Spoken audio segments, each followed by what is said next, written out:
pledge allegiance to the flag of the United States of America and to the republic for which it stands, one nation, under God, indivisible, with liberty and justice for all. All right, thanks again for coming.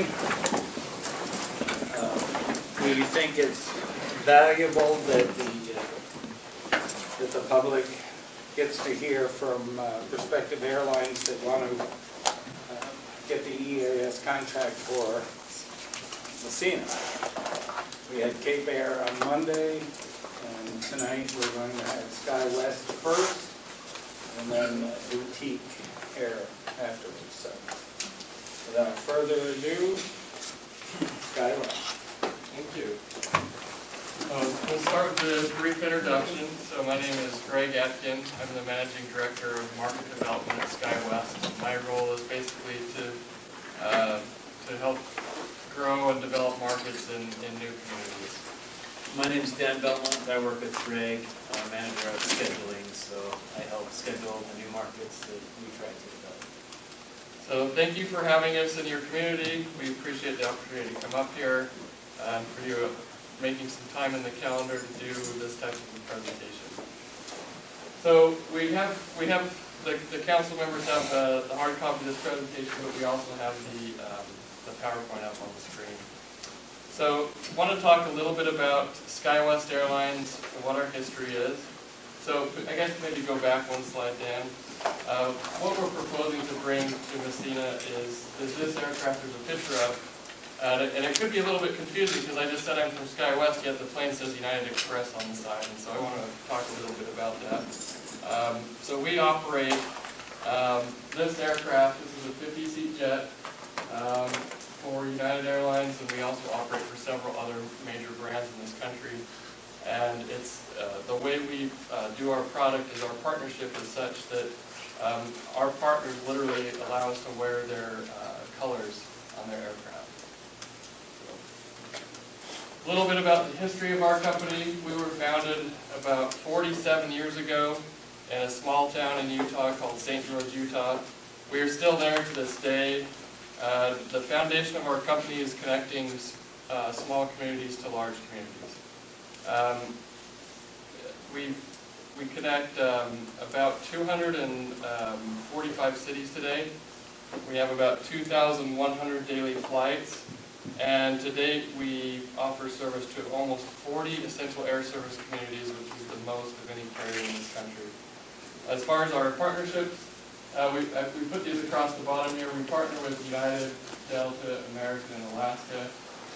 In most of these cases, our aircraft are painted in their liveries, and it's pretty significant that our partners allow us to do that.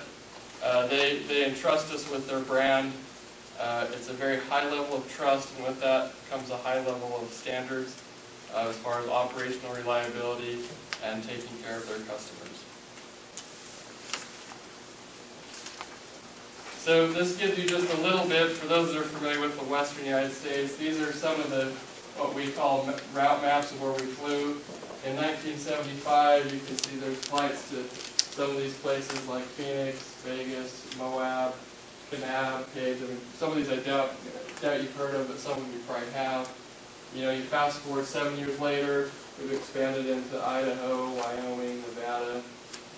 And part of what we wanted to point out here is that we operate in a variety of conditions. On this map, there's places that are very hot, there's places that are very cold, and there's places that are very mountainous. So we have a long history of operating in a variety of circumstances. And if you fast forward to today, this is where we are today. Each one of those lines represents a flight that we do. In this neck of the woods, the closest airport we serve is Plattsburgh. We also have service to Ottawa across the border.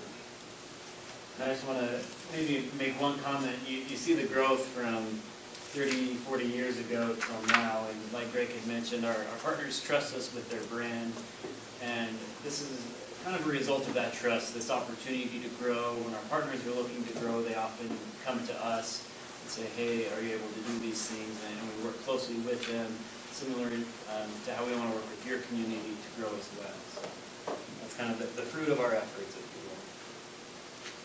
As far as our commitment to excellence, there's a few things we wanted to point out on here. We have received the Air Transport World Regional Airline of the Year 3 times. We've been named one of America's Best Employers by Forbes magazine. And then Bombardier, who makes our aircraft, has given us their top reliability award for the CRJ-200 6 times. And we've also received the Federal Aviation Administration's AMT Employer Gold Award for excellence multiple times. So the service here in Massena would be fully branded as United Express. And what that means is today, some of you probably drive to Syracuse or other cities in the vicinity for air service. And there you probably bought a ticket on someone like Southwest, United, American, etc. That service, if you were to go there and to buy United service, is exactly what we're proposing to bring to your community. It's the same aircraft that you're seeing in a lot of those communities. So as part of that, the whole thing is fully branded. So the United livery is on the side of the aircraft. The airport itself, the back walls, the counters, and Massena would be branded as United. Their 24-hour support network would be there for any issues that would arise. The schedules are loaded about 330 days in advance. So what that means is you can buy a ticket as much as a year in advance. So if you want to go on this often happens on international travel. If you want to go on a trip this summer, you can actually buy it today. Currently, you can't buy a ticket past the end of March or the early part of April in Massena today. The other part that is part of this branding is you have a lot of check-in options. You can of course check in at the airport, you can check in on the web at united.com, or you can use the mobile app. All the flights into and out of Massena would earn and redeem Mileage Plus, which is United's frequent flyer award point. And then we would have United Airlines in-flight and baggage standards in the community as well.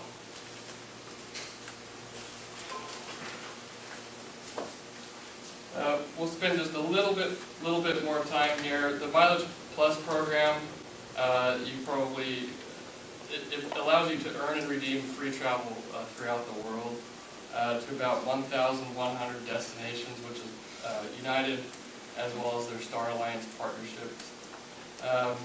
You can also redeem points for cruises, hotels, trains. There's actually a variety of things you can redeem them for.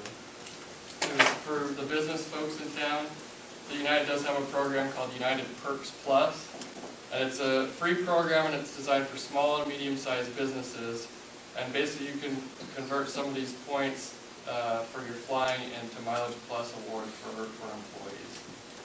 And then the other part that comes with the United branding is that the amenities that United offers, and probably the best one is the club at the airports. They have an exclusive area that has free Wi-Fi, complimentary bar service. That's a program that you have access to as part of the United experience. There are a few different ways you can get access to that, but that's something that they have in both Washington, D.C. and Chicago, as well as a number of other locations that you would travel. As far as the aircraft itself, the aircraft we're proposing to serve Massena with is a CRJ-200. It's made by Bombardier in Canada. It's a 50-seat jet. It flies over 500 miles per hour. It is quieter and faster than most props. It does come with a flight attendant on each flight that would have drink service and snack service. There's also a restroom on board. We operate about 200 of these aircraft throughout the United States. It's an aircraft we've had in our fleet for many years, and we plan to have in our fleet for a long time to come. We also, I think it's worth noting, of particular interest to this community, is that this aircraft was manufactured literally 65 miles from here in the suburbs of Montreal, Canada. And so this plane is a plane that was designed for cold weather operations, which you have here. You wouldn't surprise me if you even know people that have even worked at this company because it's just so close to town. So what we're proposing is a service to both Chicago and Washington as a combination. We put a couple different schedules up here. We've put one option A and one option B, and hopefully this can form a basis of the discussion. But basically what we propose is one flight to Washington and one flight to Chicago. And we have a few different departure times. In particular, on option B, we have a return flight from Chicago that arrives a little earlier in the evening, and we thought that that might be something that might work a little bit better. Our initial proposal we had was an 11:30 arrival, but we can do something earlier than that, so we came up with that as well. I think the bottom line is we want to make something that's accessible to the community and works with the community. When we schedule flights to Washington, D.C. and Chicago, really what we're thinking behind that, and we'll go into this in a little more detail, is that it provides access to the national transportation system in a way that surpasses what you have today. So this map shows you the number of places you can get from Massena via Chicago and Washington Dulles.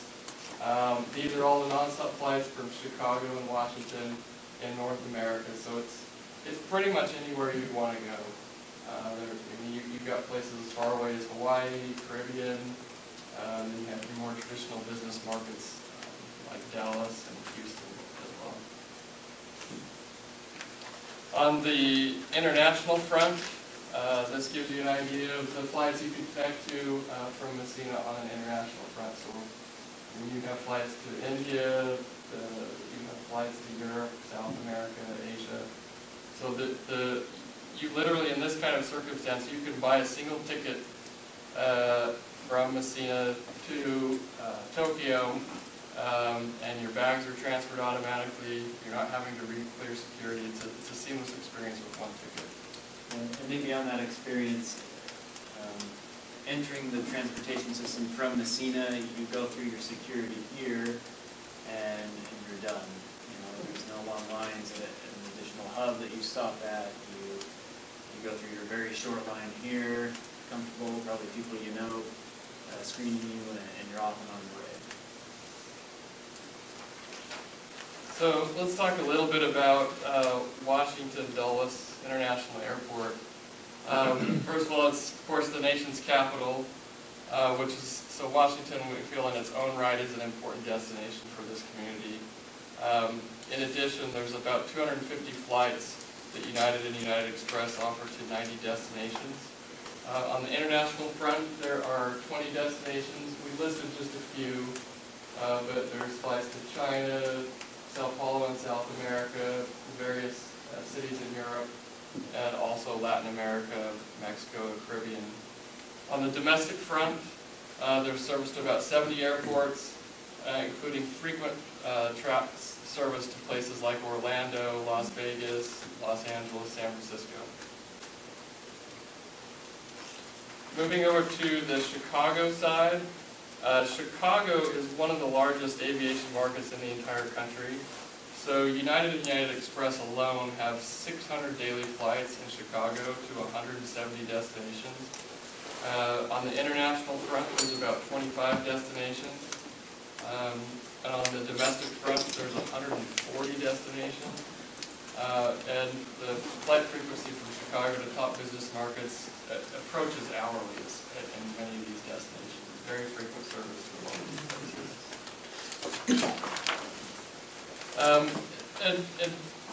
We recognize that Chicago and sort of Washington, you've had service to Baltimore, so it's kind of in the same area, but it represents new service for this community, and so one of the things we want to talk about is why accessing the national transportation system is easier at those locations than Boston.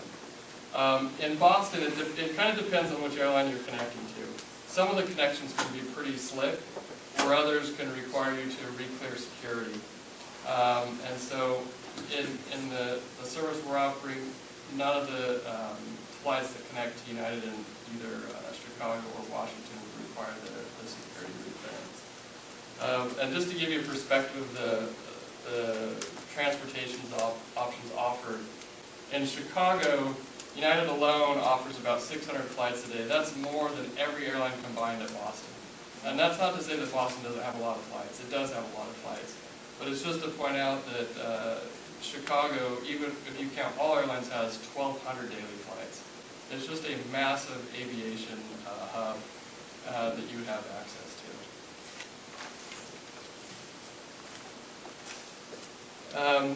Moving on to reliability. We know reliability is a very, very important part of aviation. There's nothing worse than being on a flight and having it canceled or significantly delayed.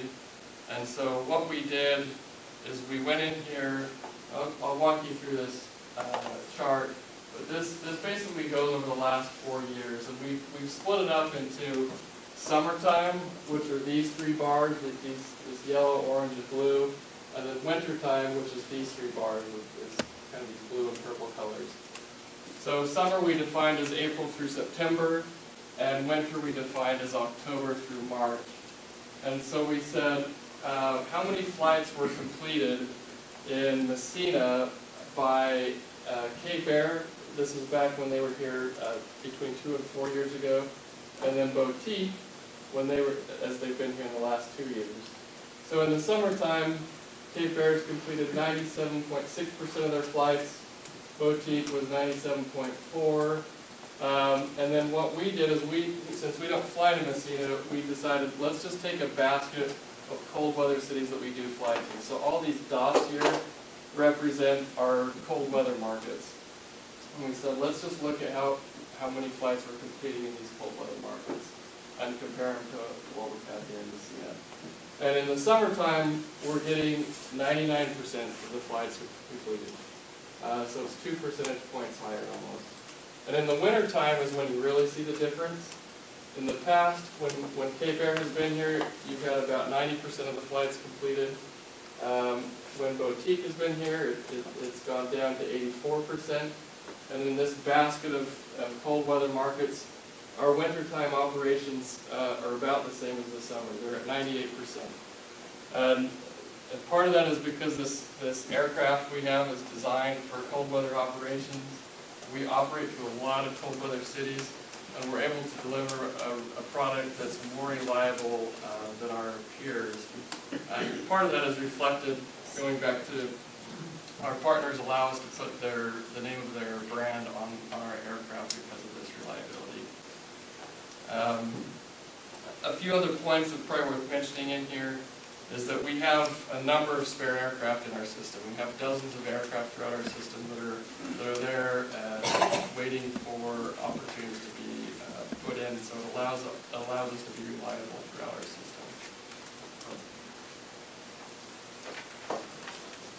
Next thing that we think is worth talking about is what offers the best opportunity for growth in Massena. So our proposal offers about 600 seats. If you think of how many seats will depart this market in a week, there's about 600 seats departing per week. So that's this blue bar here. This represents SkyWest departures in a week. The silver proposal is about 400 seats per week. And Cape Air and Boutique are both right at around 200 seats per week. And so I want to talk a little bit why that matters, how that will help Massena. First, just offering more seats gives you the opportunity to have more customers use the service. A big part of this, though, is if you think of peak travel time, so Thanksgiving, Christmas, spring break, times of year when a lot of people want to travel, a lot of the smaller planes will get sold out during those times, and there's just simply no more seats left. Whereas with a larger aircraft, you have many more seats you can sell. It also allows more fares to be sold at a lower rate because there's just simply a greater seat inventory. So we think that could allow us to be more competitive. The other thing we want to mention in here is the Airport Improvement Program funds. So the federal government, any community that enplanes 10,000 passengers or more in a year, the federal government will give that community $1 million of what are called AIP funds. Today I think it's a little over 100,000 is probably what you get today. And we're really the only carrier in the consideration set that has the capability of moving Massena to an airport that has 10,000 passengers a year. And with that funding, it allows you to preserve city money for city projects, and the airport money can be funded off of the airport funds. It's really just not possible to get there on 9-seat aircraft. Just a point of interest, Yeah. the same plane is going to leave Massena, go to Ogdensburg, and then go to Chicago or Washington. So you truly don't have 600 seats. You almost have to divide that by 2 theoretically, correct? You know, that's a fair point. So and we want to talk a little bit about that. So that's true. The Ogdensburg and Massena is combined, and so maybe you could say let's divide it by 2, and that gives you 300 seats. There's a few points I'd make about that. First, 300 is still quite a bit more than 180. The second point I would make about that is that we have about 6 or 8 communities that are essential air service cities in our system that started out together what we call paired service, where 2 communities are paired together. And because the growth was so high, they've become independent. They're no longer paired together. And that's something that we would be willing to do here as well. And so I think what we're committing to is that there's 12 departures. What we're saying is yes, we want to start out with them being paired together, but we think there's the opportunity for them to grow to where they are no longer paired together. Maybe another angle on that as well is, there's 50 seats in the inventory. If Massena wants to book them all up, buy every seat on the plane before Ogdensburg does, you have every right to. So there'll be some, the demand will be different in the different communities. But the inventory is there, and the fares are there, the lower prices or more seats.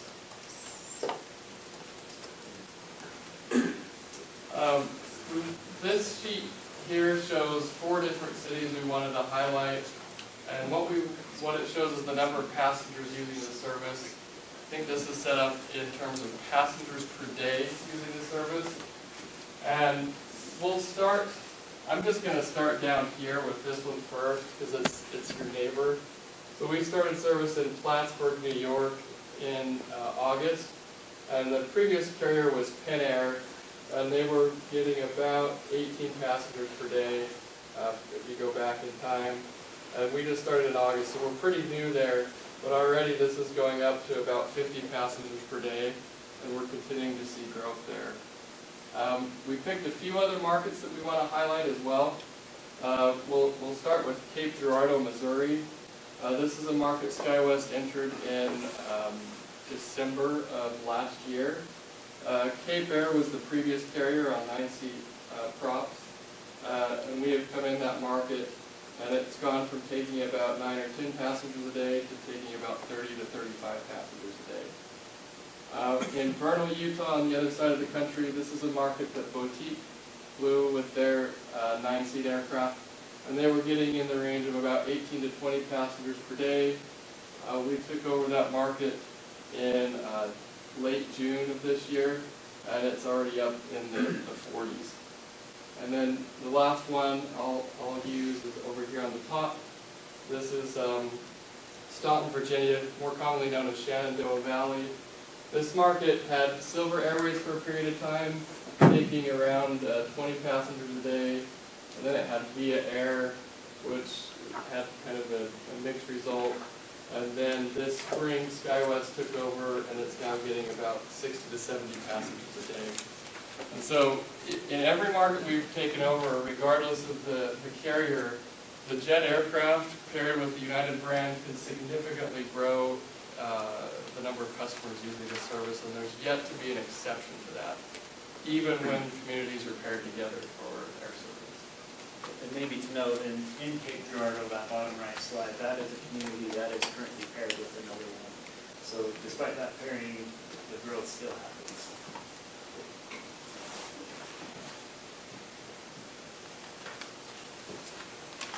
So really, going back to a few final points here on recapping our service. We're proposing service with the 50-seat twin jet made by Bombardier in Canada. The flights are serviced by a flight attendant with drink service. The jet is quiet and comfortable. There's also a restroom on board. We're offering access to two of the largest transportation markets in the country, with Washington, D.C. and Chicago. They're very large United hubs that allow you to have seamless transfers to other cities throughout the world. Also offering full participation in the Mileage Plus program that United has. We think we're the best opportunity for air service and economic growth. We have more seats available than the other proposals. They're also, we've gone into about 14 new essential air service communities over the last year. And the passenger traffic is increased by about 100%. On the high end, we do have a few communities that have now gone up 500%. The lowest on there, I think, was about 90%. So we've seen huge increases in traffic in these communities. Part of the reason, I think, for that, there's a couple reasons. If you think about inbound tourism, let's say there's someone in Georgia or someone in Texas or someone in Illinois that wants to come up here. People aren't going to think twice about booking a jet service all the way to Massena. They will blindly do that.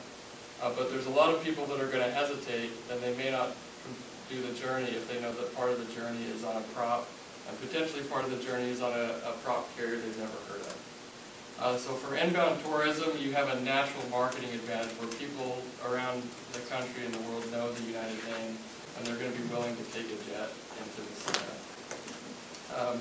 On the outbound service, you basically more or less eliminate the reason to need to drive to Syracuse for air service, or drive to Burlington, or some of the places you need to drive to, because the service you're offered through Skyway is essentially the same as what those communities have. I think a final key point is that we are the industry-leading reliability leader. We've been ranked #1 among regional airlines for on-time departures, on-time arrivals, and fewest cancellations. And I can tell you that point is probably the one that we spend the most time focusing on at our airline, because quite frankly, our partners demand us to have a high level of service if they're going to put our name on our aircraft. A few other little tidbits we didn't put on the slide here is that we want to be a partner in marketing the air service. We're willing to do things like free ticket giveaways. We do kind of some of the more traditional marketing outlets, as far as print, radio, internet. And so that's something that we feel is important. And then really we want to be a partner in the community, trying to drive economic development in the region. That's both the businesses that live here that need to travel, the people that are going on vacation from here, as well as the inbound traffic that comes to Massena. So with that, we can leave it open for any questions that you have. If it's okay with you, Paul, maybe we could have the town board ask their questions to get things cleared up, and then turn it over to the public. Is that okay? Any objection? Good. Maintaining resources for the public on site. Would you speak a little bit about that? In other words, someone needs help in the terminal. Mm-hmm. You're fully staffed in the terminal? Yeah, so basically what we typically do in a community this size, we have roughly 10 employees at each station that we would employ locally, and they would be staffed in the terminal itself. Talking about both Massena and Augsburg. No, just Massena. But each Would have their own set of approximately 10 employees. And then in addition to that, there is the 24-hour customer service through United.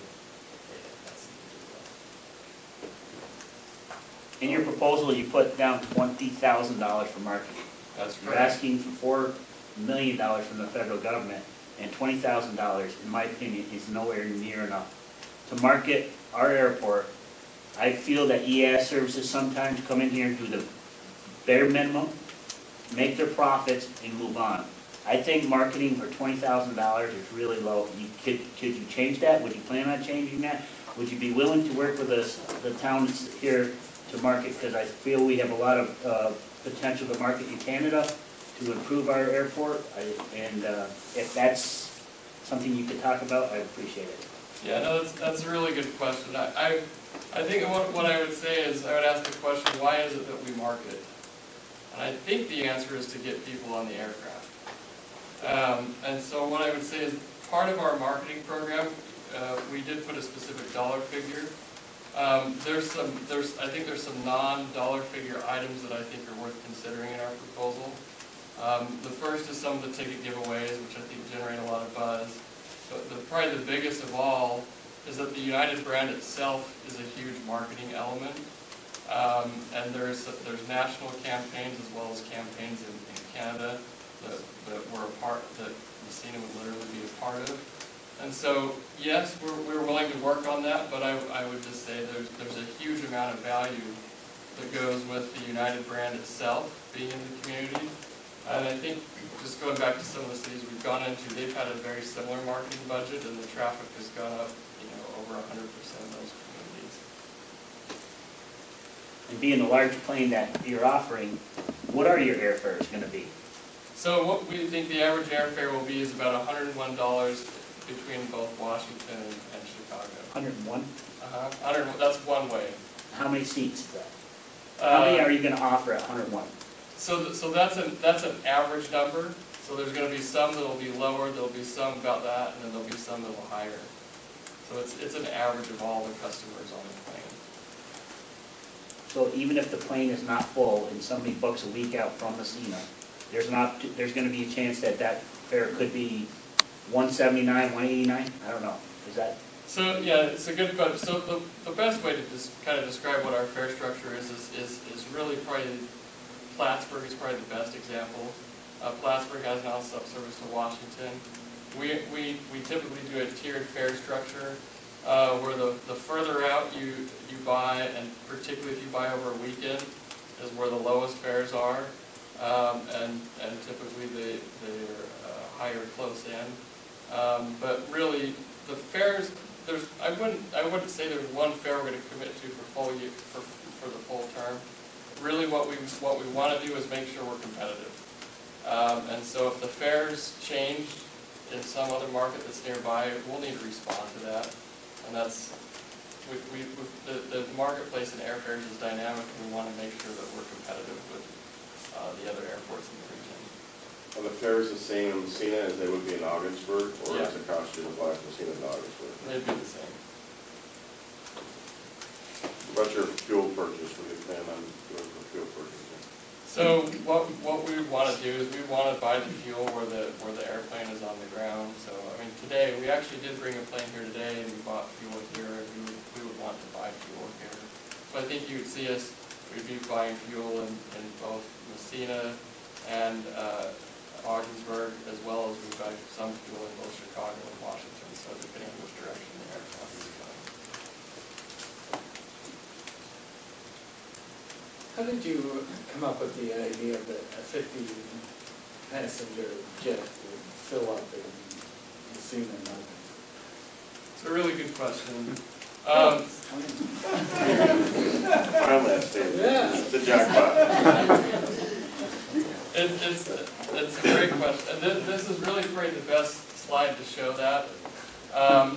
Probably the simplest answer is there anyone in this community that's ever driven to Syracuse to fly, or that has driven to Burlington to fly? Yeah. If the answer is yes, that's really the answer. We're saying that the people that are doing that today will by and large no longer have to do that. And so the additional traffic that lives here in town are people that today are driving elsewhere. And then on the inbound side, we just think people will have a higher propensity to use jet air travel, and that's based on a lot of the markets we've seen that we've got into. As well as when we look at this area, we look at it as a whole region. So we recognize there's customer base in Canada that will use this airport. And so all those factors together lead us to believe that you can grow the market quite a bit. We did market in western Quebec through Cape Air, but not far from Bombardier, the outskirts, figuring that, you know, the Montreal, the eastern part, they're going to go to Plattsburgh. And we tried to attract people from, you know, Valleyfield and places like that. But, you know, and they were responsible for the marketing to those areas for us. And we agree that the Canadian customer base is an important part of the customer base. And what we really want to do on the marketing front is, because you know this area and know some of the pockets of opportunity, we would want to partner with that, and we would honestly want to take your recommendations on which areas you think have the greatest need for marketing. I mean, there's general marketing that we can do everywhere, but sometimes there's certain focuses, and if there's certain focuses you're interested in, we want to focus on those areas. And I think it's important to note that we have a dedicated person on our team that's for that very purpose, to interface and work with our communities to target that marketing. How many passengers would you say would be required to make the EAS contract viable?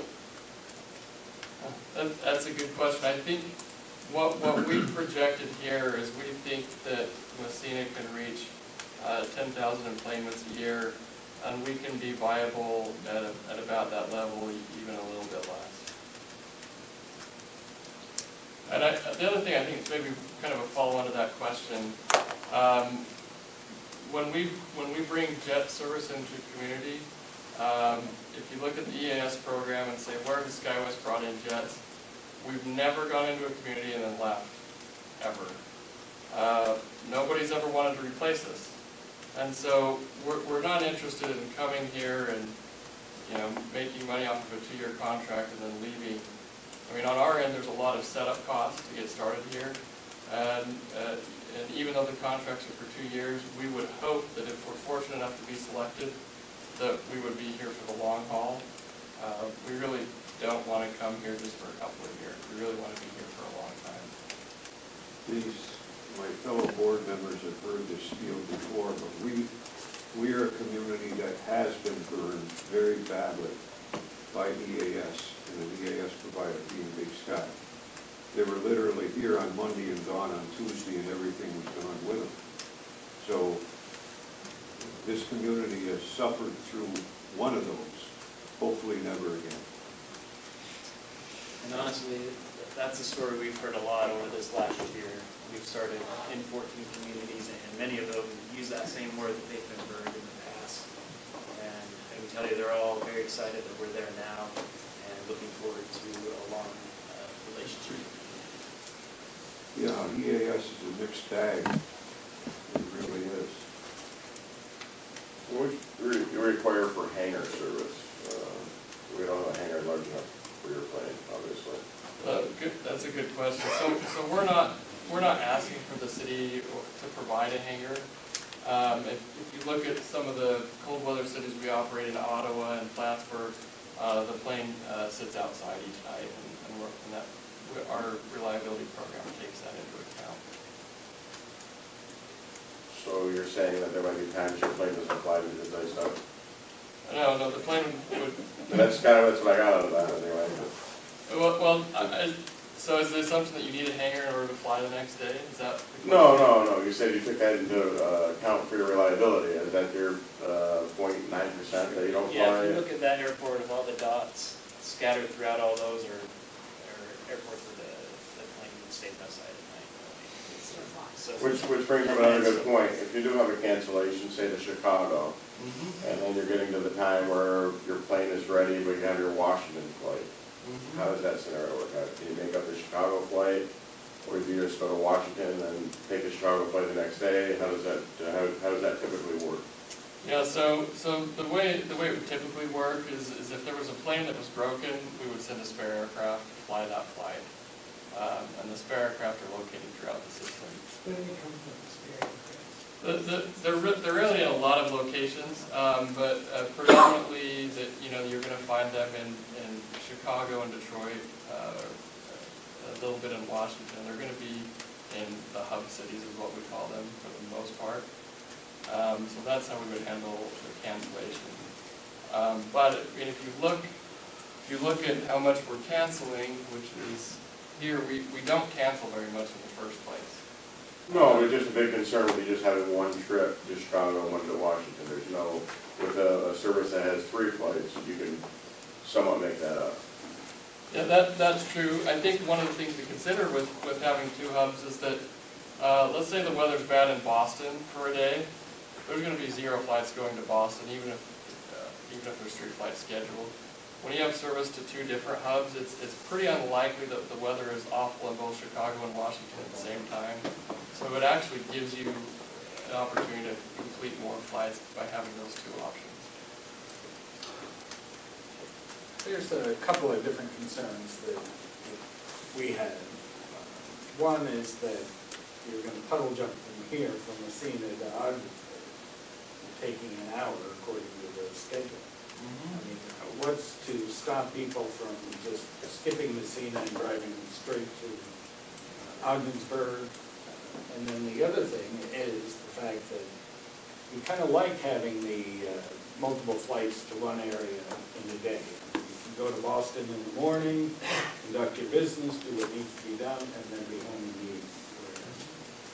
If you're flying out of Chicago, which has great connectivity and whatnot, but when you come back, if you're not in time for that one flight, then you're going to stay overnight and spend all sorts of money, which town supervisor doesn't have. As we all know. So that's a great question. What we initially did is our proposal, like I said, is for both Chicago and Washington. If the town would prefer to have just one of those destinations, but with 2 flights a day, we're open to that. And that would be something that we would be able to do without a bid change. I think that's that part of the question.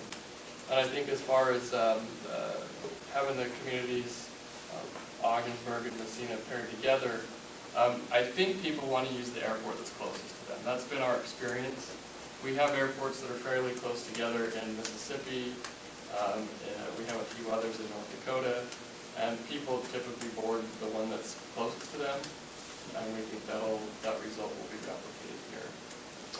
So, and how did you come up with the idea of having us puddle jump over to Ogdensburg rather than taking on from Ogdensburg, coming to Massena? Well, one of the flights, the return flight from Washington does come here first.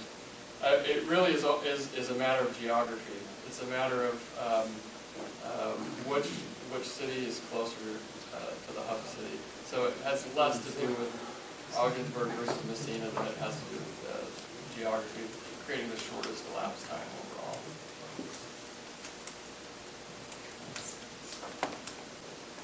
That doesn't kind of make sense because you're going to fly back from Washington, then to Ogdensburg, and your next flight is from Massena to Ogdensburg to Chicago.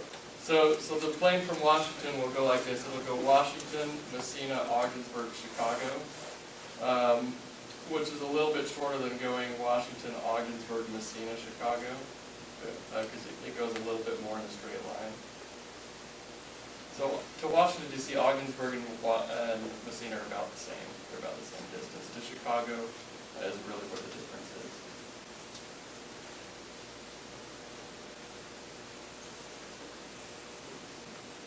It seems like there's a missing link there somewhere, right? Massena to Ogdensburg to Chicago. Chicago to Ogdensburg to Massena. Massena to Ogdensburg to Washington. Washington to Massena to Ogdensburg. And the next day, Massena to Ogdensburg. So you have to fly the plane back to Massena to Ogdensburg. Well, let's just go back to the schedule here.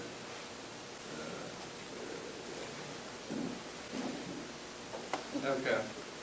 So I'll just go through this option B. So the plane would sleep every night, if you will, in Massena. And then it would hopscotch to Ogdensburg, and then it would land in Washington. And then the plane would turn around in Washington at 1:55, and it would go straight to Massena, nonstop, and then it would go at 4 o'clock from Massena to Ogdensburg to Chicago. And then a different plane would leave Chicago at 4 p.m., come to Ogdensburg, and end up in Massena back at 8 p.m. Okay. It's Washington first, and then, Yeah, it's Chicago. Washington first, and then Chicago after. But like I said, if the community would rather have just Washington or just Chicago, that's something that we could talk about and be open to. What about Ogdensburg to Massena to Chicago or Washington? So, can you rephrase that question for me? Ogdensburg to Massena Oh, to okay. Chicago. When you're flying from Washington to Massena, Right. so the difference when you fly Ogdensburg to Massena to Washington. Really what we're trying to do is just create the most efficient schedule. And it's something that, you know, this is the way to make the plane be in the air the least amount of time overall. How do you do maintenance of the plane, like after so many hours? Or? Yeah, so the aircraft are on a rotational program, so they basically, about every 3 or 4 days, they spend a night in a maintenance hangar, and they do their regularly scheduled maintenance. And so with our system, every 3 or 4 days that'll happen, as well as there's smaller items that happen online, is what we call it. So here in Massena, we would contract with someone that has aircraft and experience to be a contractor here that could help with some of those items. They're the smaller items.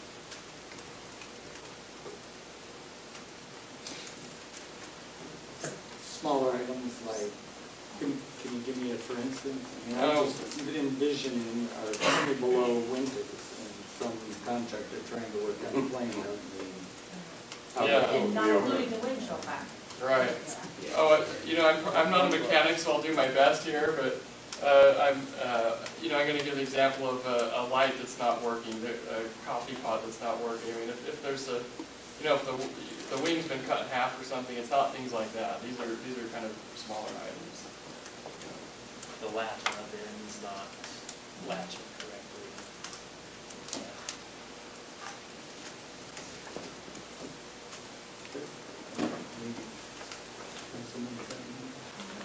You guys asked a lot of my Just one thing, I don't know who's gonna get selected, but obviously whoever gets selected should be coming to us prior to whatever that may be, starting the contract. From an operational standpoint, obviously, we're a small airport, we've only got 3, you'll have more people working at the airport than we will. You'll have 2 times the people. So, we have 3 individuals that do a lot of work. In the winter, it's maintaining runways. In the summer, it's mowing 500 acres of grass and keeping the geese away. So, plus, you know, trying to maintain the terminal, now you're talking, you're gonna have 50-plus passengers going through the terminal, so there's a lot more work that's gonna happen at the terminal building, garbage, restrooms, so we need to look at all that and keep that in front of us. If truly we're headed to 50 passengers a flight, it's gonna create more work fueling, it's gonna create more work maintaining the terminal building. So we need to keep that in front of us. And whoever we select, there needs to be a discussion long before you're here about what things we do and don't do and what, you know, how we work that all out. That's just my. Yeah, but I mean, we're always in favor of larger numbers. Yes, We'll take- I'm not. We'll take care Yes, of it. I'm not disputing that. I'm just saying we got to think about all that Yeah. stuff.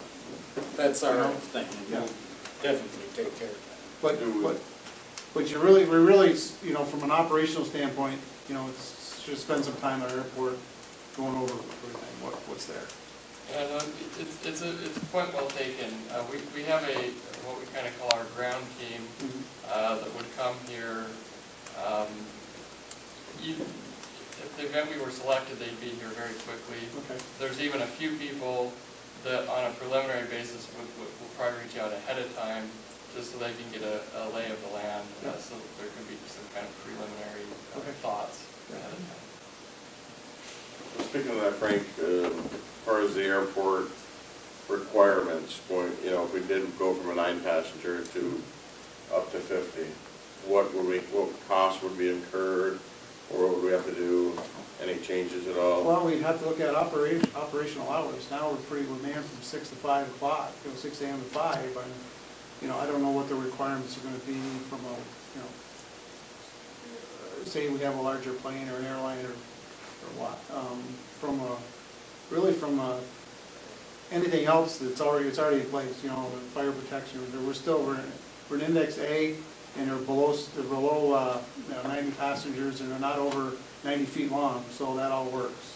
So it's just understanding, you know, what requirements to take care of additional people through our terminal. That's Yeah. where I see, Yeah. we may If need that some were, help. if that were to take place, what would be your responsibility for those increased costs? Well, what we want to do is, we want to be a partner with the city and the airport, and typically the way we would participate in those costs is by paying rent